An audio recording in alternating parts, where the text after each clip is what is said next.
Lectura del Santo Evangelio según San Lucas. Gloria a ti, Señor Jesús. Por aquellos días, Jesús se retiró al monte a orar y se pasó la noche en oración con Dios. Cuando se hizo de día, llamó a sus discípulos, eligió a 12 de entre ellos y les dio el nombre de apóstoles. Eran Simón, a quien llamó Pedro, y su hermano Andrés, Santiago y Juan, Felipe y Bartolomé, Mateo y Tomás, Santiago el hijo de Alfeo y Simón llamado el fanático, Judas el hijo de Santiago y Judas Iscariote, que fue el traidor. Al bajar del monte con sus discípulos y sus apóstoles, se detuvo en un llano. Allí se encontraba mucha gente que había venido tanto de Judea y Jerusalén como de la costa de Tiro y de Sidón. Habían venido a oírlo y a que los curara de sus enfermedades, y los que eran atormentados por espíritus inmundos quedaban curados. Toda la gente procuraba tocarlo, porque salía de él una fuerza que sanaba a todos. Palabra del Señor. Gloria a ti, Señor Jesús. Muy buenos días tengan todos ustedes, hermanos. Paz en el amor de Cristo y fortaleza en el Espíritu de Dios. El día de hoy, nuevamente, en el Evangelio, vemos ese llamado que hace Jesús a sus apóstoles y cómo les empieza a encomendar esa misión que el día de mañana dejaría un legado maravilloso. Cuando Jesús hace las cosas, Él las hace perfectas. Él sabe perfectamente bien a quién está encomendando y a quién está dirigiendo ese mensaje y justamente para qué lo está llamando. Muchas de las veces, mis queridos hermanos, nosotros, cuando hemos sido llamados por medio de alguno de nuestros hermanos, ahora sí que no nos damos la oportunidad de escuchar la voz de Dios por medio de cada una de las personas que se dirigen hacia nosotros. Inclusive, cuando te llegan estas reflexiones o cuando te llega la prédica por medio de algún hermano, yo te puedo garantizar que muchas de las veces no le damos esa importancia que se necesita. Y la voz de Dios está latente, está constante, dándonos ese mensaje de vida que nosotros muchas de las veces necesitamos, pero que no nos damos la oportunidad de escuchar. Si te fijas bien, aquí hay tres cosas muy remembrantes dentro de este Evangelio. Primero que nada, cuando Jesús se iba a orar, lo hacía del lugar en el cual solamente estuviera en comunicación Él y Dios.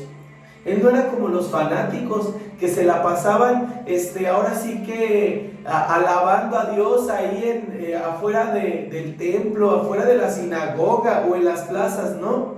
Él se iba a lo más profundo del bosque a orar, donde se conectara con el Padre Celestial, donde solamente fueran ellos dos. De verdad, ¿cómo te puedes dar cuenta cuando un hijo de Dios lo está haciendo sin un fin de lucro?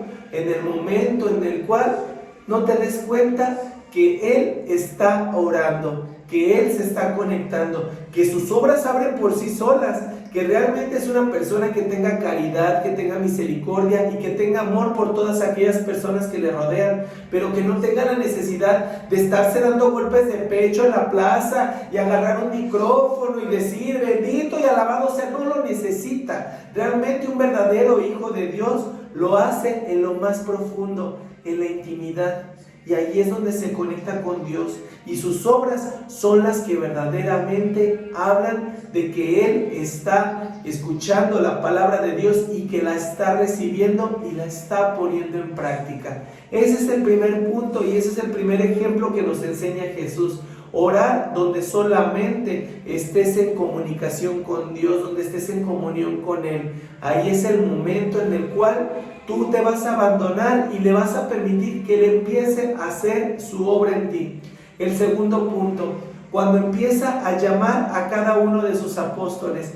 Realmente, mi querido hermano, cuando Dios nos está llamando a nosotros para que prediquemos su palabra, para que hagamos oración, para que aprendamos a orar por todas aquellas personas que nos rodean, para que aprendamos a ser misericordiosos, caritativos con aquel que lo necesita. Cuando Él nos está eligiendo, lo hace porque Él revisa lo más profundo de nuestro corazón. Si te fijas, cada uno de sus apóstoles era muy diferente. Y para muchas personas, inclusive para los fariseos y para los escribas, La mayoría de ellos eran unos pecadores por su modo de actuar, por su modo de vivir, pero para Jesús eran esas personas que Él necesitaba para poder demostrar el poder tan grande que Dios tiene y la obra tan maravillosa que Él hace. Y que Dios realmente no está juzgando a la gente, sino todo lo contrario. Él está viendo en lo más profundo del corazón y en lo que esa persona se va a convertir el día de mañana. Realmente Jesús, si se hubiera dejado llevar por chismes, como muchas de las veces nos dejamos llevar nosotros, que si fulanito de tal lleva este modo de actuar, este modo de vivir, que si se comporta de tal manera, y ya estamos haciendo juicios, somos muy buenos para hacer juicios, pero créeme que de verdad Dios no los hace, sino todo lo contrario. Él te va a ver por la pureza de tu corazón, por lo que se encuentra en lo más profundo. Él es lo que va a juzgar. Realmente Él no se deja llevar por la envoltura, sino se deja llevar por el contenido. Y ojalá que nosotros aprendiéramos a ser así como Él, que en lugar de estar juzgando, criticando, dañando y lastimando a todas aquellas personas que nos rodean y alejando cada vez más a la gente que decide acercarse al camino de Dios, ojalá que nosotros tomáramos la postura que tomó Jesús, la postura que tomó el Padre Celestial a la hora de elegir a cada uno de ellos y verles ese grado de amor y en lo que ellos iban a transformar, porque al final de todo, esos discípulos, esos apóstoles se convirtieron en fieles seguidores de Cristo y realmente en ellos no hubo miramientos, sino todo lo contrario, aceptaron la voluntad de Dios, inclusive aceptaron cargar la misma cruz de Cristo, que esto los llevó a la muerte, al martirio a muchos de ellos.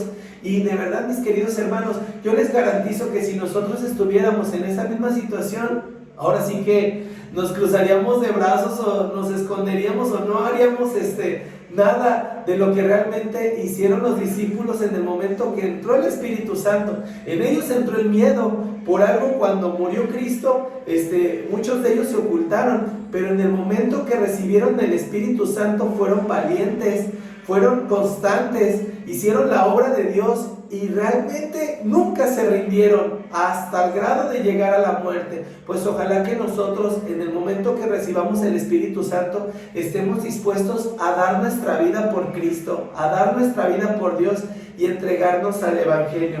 Y el tercer punto, mis queridos hermanos, la gente que se acercaba a Jesús lo hacía muchas de las veces porque querían escuchar las enseñanzas de Cristo, porque realmente recibían esa palabra y se llenaban de ese espíritu en ese momento. Pero había otros que lo hacían con el fin de lucro, con el fin de conveniencia, de que los curara de alguna enfermedad, de que expulsara algún demonio.